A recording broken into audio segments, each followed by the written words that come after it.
Welcome to the ASTRALX Deep Dive, illuminating your path. I'm Lunaria Selene, your intuitive guide. And I'm Solarian Zephyr, your cosmic strategist.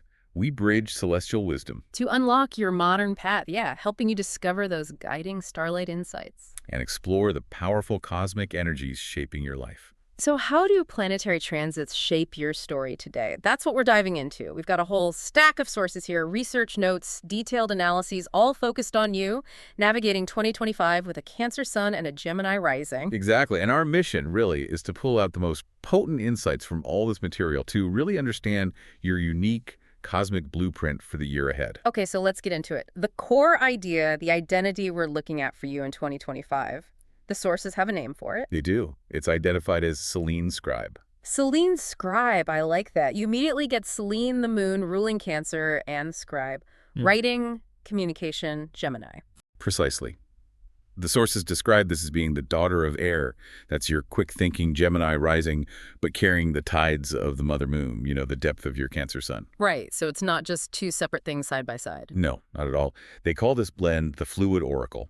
It highlights this inherent ability you have to translate those really deep, sometimes unconscious emotional currents from Cancer. Into actual words. Yeah. Into communication that lands. Exactly. Into resonant words, into signals people understand. It's about weaving intuition, that Cancerian depth with intellect, the Gemini clarity. So your mind, the Gemini part, isn't detached. It's Right. like the sources use a metaphor, right? Your mind is the swift river. And your heart, the Cancer part, is the moon that moves it. It shapes the flow, the depth.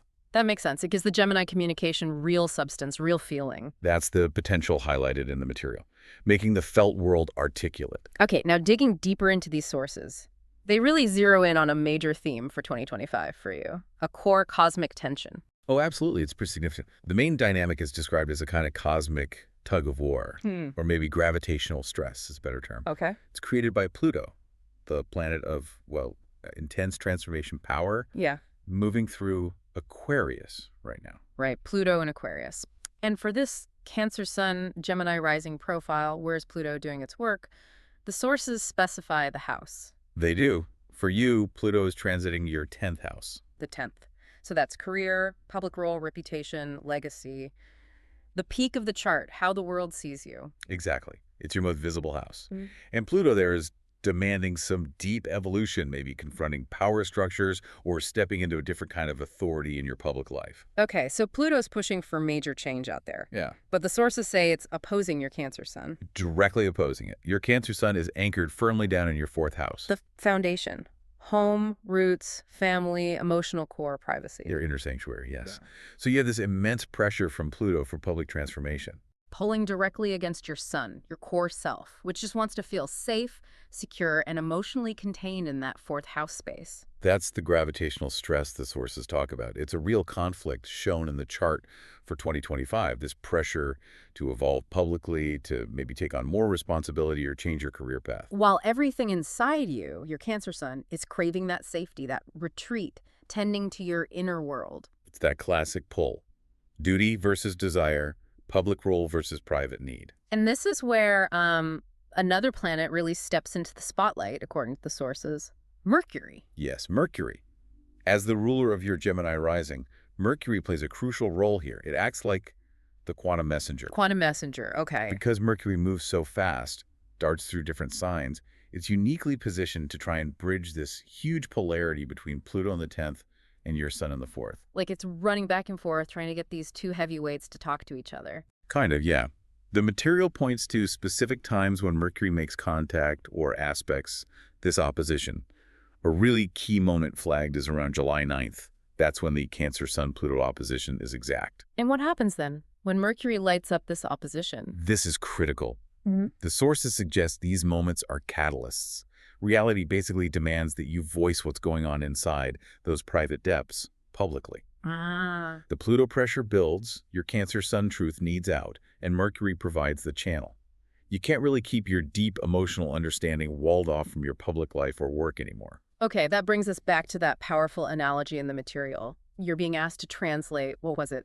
The language of the ocean. Yes, the language of the ocean, your deep Cancerian feeling into starlight signals clear, articulate Gemini Rising communication. All while this cosmic storm, Pluto's pressure, is raging. Exactly. And it highlights that your Gemini adaptability isn't just about being quick-witted, it's your essential antenna now. The antenna. Yeah, it receives and processes these complex signals from the opposition. And your Cancer intuition, that's the signal source, the authentic truth that needs speaking, the mind serving the heart the deepest wisdom. The sources also get into something fascinating, somatic astrology, how you actually feel this in your body. Right, it's not just concepts. The body is described as a tuning fork, an emotional transmitter. You feel these energies through you. So this big one, the Pluto opposition to your Cancer sun, 10th house versus 4th. How might that feel physically?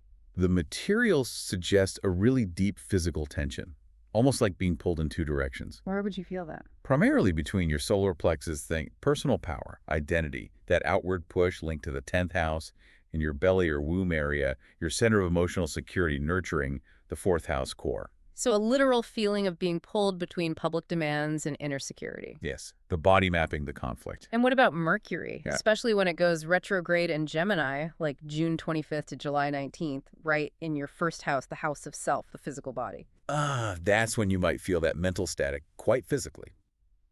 The sources mention things like a tingling scalp, restless energy, maybe scattered thoughts you feel in your head. Okay. Also, restless hands needing to fidget or gesture a lot, and maybe throat tightness, or the opposite, just chattering nervously, because Mercury rules communication and the throat, and it's right there in your first house of self. So old thoughts or conversations might literally feel stuck in your throat? Exactly. They resurface physically as much as mentally. It's very direct. The material also briefly mentions the North Node destiny point in Aries in your 7th house. Right. The 7th is partnerships, relationships. The North Node there points to your growth edge. The sources suggest feeling this as like sparks in your heart center. Sparks? Yeah, that feeling of courageous vulnerability needed in relating. And maybe a push-pull energy in your chest around closeness versus independence in partnerships.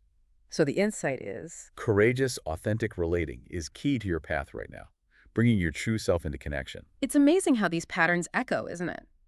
The sources connect this archetype, the articulate nurturer, to historical figures, cultural examples. Yeah, this part is quite powerful. Seeing how this blend of deep feeling and strong communication has shown up before. Anne Frank is mentioned as a really potent example. She really is. The sources frame her as this profound example of Cancer Sun, with that Gemini Rising signature, her incredible observation skills, the clarity of her writing.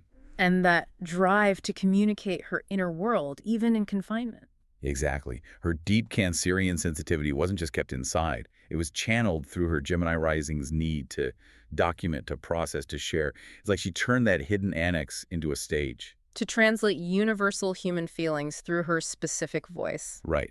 The insight being that vulnerability, when voiced clearly, becomes incredibly resonant. It connects. It shows what 2025 is asking of you, Selene Scribe. Give voice to the depths, even under pressure. Precisely. The sources also mention some fictional characters. Yeah, figures who capture this blend, like Molly Weasley from Harry Potter. Ah, yes. All that fierce Cancerian mother love, but delivered with rapid-fire spells, constant communication, that Gemini wit and speed mixed with deep care. And Elizabeth Bennet from Pride and Prejudice. Classic example. Her sharp mind, her verbal agility, that's the Gemini Rising sparkle, but it often shields a deeply feeling Cancer Sun heart focused on home, security, genuine connection. There was a film character, too. Amelie. Right. Her quirky, almost detached observation of the world, very Gemini air sign, but it's all driven by this profound Cancerian desire to secretly heal, comfort, connect with others emotionally. And musically, Joni Mitchell is mentioned. Yes, those incredibly intricate cerebral lyrics, like puzzles. Sometimes that's the Gemini mind. Yeah. The themes, oceans of feeling, home, belonging, deep inner landscapes, pure Cancer Sun territory. So all these examples really drive home that core idea. You, the talking waters. Emotion made articulate, thought made pender, bringing the depths to the surface through language. That's the power. Okay, so understanding this is one thing, but the sources offer practical tools too, right? Ways to actually work with these energies. Yes, really practical. They're presented as pathways, ways to engage with these transits tangibly. Like the journal prompt for the Gemini new moon around June 16th. Exactly. It's designed to hit that core Pluto-Cancer tension directly. It asks you, what deep truth from my emotional core, that Cancer 4th house space, wants to be spoken now. Okay. What fear may be linked to that Pluto 10th house pressure tries to silence it, and what one authentic sentence, born from that truth, can I speak or write today? Just one sentence. That feels manageable but potent. It's about pausing, listening in, and then finding that courage to articulate, even in a small way. Then there's a more structured practice, a ritual. Weaving the public-private veil. Yes, suggested for around that intense Sun-Pluto opposition on July 9th, or maybe a waxing moon in Cancer or Libra like July 15th. It uses simple tools. What kind of tools? A silver or gray candle for the moon and Gemini's duality, a blue chalice of water, Cancer's element, and just paper and pen. And the action. You write down that truth you identified. Hold the paper briefly over the candle flame, symbolizing Pluto's transformation, but don't burn it. Then you speak or chant an intention, something like, Pluto, give me strength. Gemini, give me voice. Moon, give me grace. Okay. Then place the paper under the chalice of water and finally drink the water to, internalize that intention. It's a physical, energetic way to work on integrating those energies. And connecting back to the body stuff, there's an embodiment exercise too. Lunar breath and mercurial fingers. This one's about breath and subtle movement. How does it work? You breathe in slowly, maybe 4 counts, imagining moonlight filling your belly, connecting to your Cancer core, then a quicker exhale, maybe 6 counts with a soft shh sound, engaging your diaphragm, feeling energy move up towards your throat, activating Gemini expression. And the fingers part. While you do that quick shh exhale, you rapidly flutter your fingertips, embodying Mercury's quick, airy energy.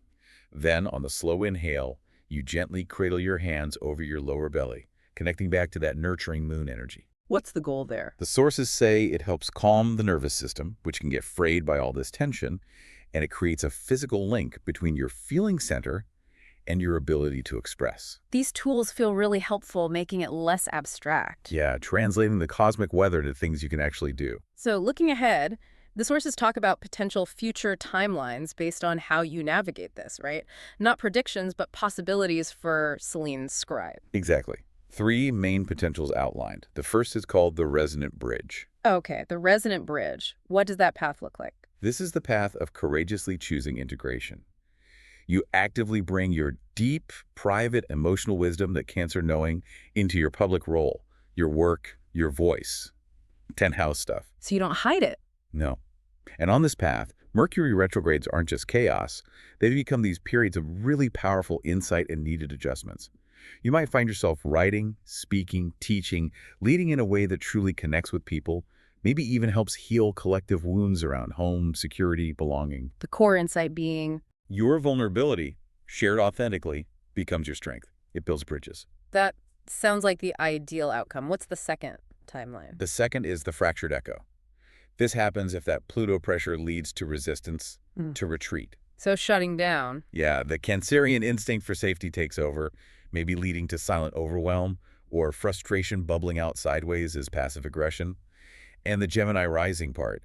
It might become nervous chatter, gossip, communication that skims the surface and avoids the real feelings. Like the river flowing, but totally disconnected from the tide, as you said before. Exactly. And the result is this split between your public self, 10th, and private self, 4th. Burnout, feeling like you're living 2 lives, lots of misunderstandings. The insight there is pretty clear. Silencing your depths leads to fragmentation. Unfortunately, yes, out of fear, it creates distortion. Okay, and the third possibility? The third is the networked hearth. This one really emphasizes harnessing Mercury's connectivity, your Gemini rising communication skills. Especially thinking about your first house of self and 11th house themes community, networks which get a boost when Jupiter enters Gemini in 2026. A networked hearth. How does that work? It's about using your communication gifts not just for self-expression, but to actively build a supportive community, a chosen family. A network that genuinely feels like home, meeting that deep Cancerian need for security and belonging through connection. So using words to build your sanctuary? Kinda, yeah. The sources suggest maybe documenting your emotional journey, writing, a podcast, art, and finding kindred spirits that way. Building kinship and purpose together. Pluto's transformation here shifts your security from a private fortress to a nurtured network. Exactly. The insight is that your communication can build the emotional resonance and community you crave, collaboratively. Wow, those 3 timelines really lay out the choices and consequences. I offer a map, really, highlighting the difference between avoidance and courageously engaging. So, bringing this all home, What's the core mandate? The main message from the sources for Selene Scribe in 2025. It comes down to this. Your Gemini rising mind is that quicksilver messenger. Your Cancer sun heart is the deep moon-pulled tide. They belong together. And the big demand this year, especially from Pluto, Is that you're being called, maybe even pushed, to speak the language of your depths. yes, That profound inner world. It needs to be voiced in the collective space, in your public sphere. let your words be bridges. Yes, bridges between your intimate knowing and the universal truths that connect you to others. And when that fear comes up, the Pluto in the 10th, fear of judgment or vulnerability, Anchor in your belly's knowing, your Cancer sun center, not just your head. and if the emotions feel too big, overwhelming. Let your curious Gemini mind step in. Analyze them, parse their meaning, use your intellect to understand your heart, not just be swept away. Because your sensitivity, it's not a weakness. Absolutely not. The sources stress it's your most sophisticated communication device. It's what gives your words depth, authenticity, real connection. So the final instruction, the call to action. Tend your inner sanctuary fiercely. Protect that Cancerian core. Nurture yourself. And then courageously step out. Step into the marketplace of ideas, your public realm, whatever that looks like for you, and share its moonlit wisdom. Speak your tides, weave your stories, and remember, The most powerful messages, the truly resonant ones, flow from the deepest wells inside you. as our cosmic journey concludes for now. Dive deeper into your unique path. You can request your email audio reading now. Find the link for that right in the description below. And explore all the episode resources and links too. All the details are waiting for you there. Ignite. Think. Become. Subscribe for more Starlight Insights. Thank you so much for joining us.